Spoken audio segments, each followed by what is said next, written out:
Hey, beautiful people, welcome to episode 22 of Mr. Clean's Adventure Travel Podcast. And today I want to talk to you about the art of haggling. So for some of you may not know, what is haggling? Haggling is essentially working with a seller or talking to someone to agree and negotiate a price of an item. Usually, and at least in America and UK and other countries, for us, we're used to having the price is the price. You go to a grocery store, you go to a restaurant, the price you see is the price you got to pay. However, in other countries, especially if you're in a tour zone, there is no price. The price is whatever price you're willing to buy it at. So I want to talk to you about how to get more comfortable with haggling and not feel so nervous or afraid or feel like you've been taken advantage of, or you're taking advantage of someone else who may have less income than you. So first piece of haggling is understand what you want to haggle for. So for me, I don't usually travel and buy things, but this past Christmas and New Year's, I was in Morocco. I wanted to get my girlfriend something very, very nice for her, some jewelry. I found a nice little piece with a flower on it. So I said, hey, I want to negotiate this. So the first thing is understand what you want to haggle for. And then once you understand that, then think about what price you're willing to pay before you have that interaction with that seller, with that person you're trying to haggle with. Because if you don't get a chance to put together a game plan and a strategy of what you want to haggle and at what price, then you're more likely to pay more than necessary.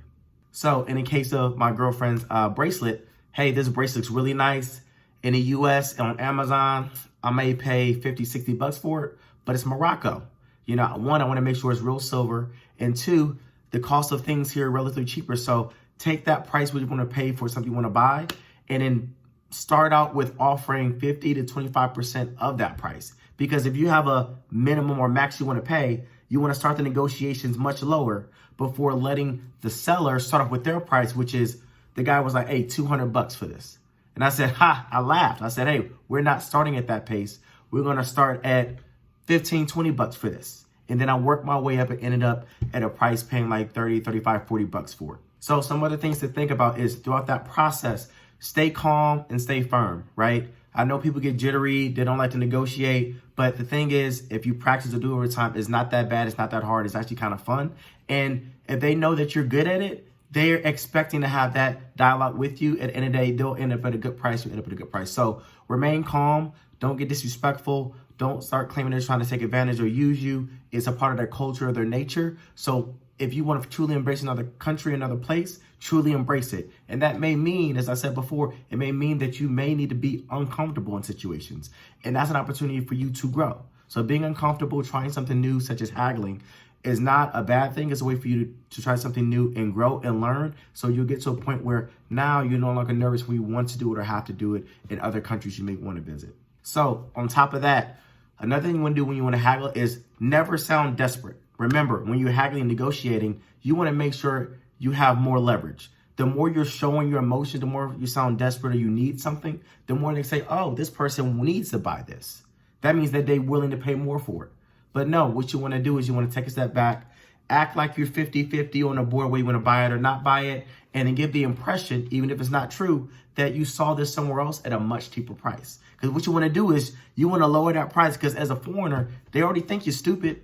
They already think you about to, oh, we got all the money, you about to spend hundreds of dollars on stuff that's going to cost $5 for them. So try to make it a little bit more fair for you and try to bring that price down to a lot more reasonable. Because of course, no matter what you do, you're going to pay a tourist premium. But tourist premium is better to pay a few more bucks in a premium versus spending tens or hundreds of dollars more on something that you could have got at a better price if you knew how to haggle. So make sure that you always remain calm, be nice, and then also just work that, never sound desperate, always act like you have other options so that then you can probably negotiate to a better price. So with that being said, the last thing I want to tell you to do is have fun with it, right? You're going to be nervous, it's going to be exhilarating, but over time you're going to get used to it. So have fun and practice, practice, practice, practice. Everything I tell you in my podcast, you're going to suck at it at first. You may not be great, you might not enjoy it, but practice it, get used to it, and then over time you'll learn how you navigate when you want to travel and how you want to mitigate things when you go to other countries. So that's it for episode 22 of Mr. Clean's Adventure Travel Podcast. Continue to follow me at @Mr. Clean on IG, as well as my YouTube channel, Mr. Clean's Adventure Travel Podcast. Have a good one. Bye.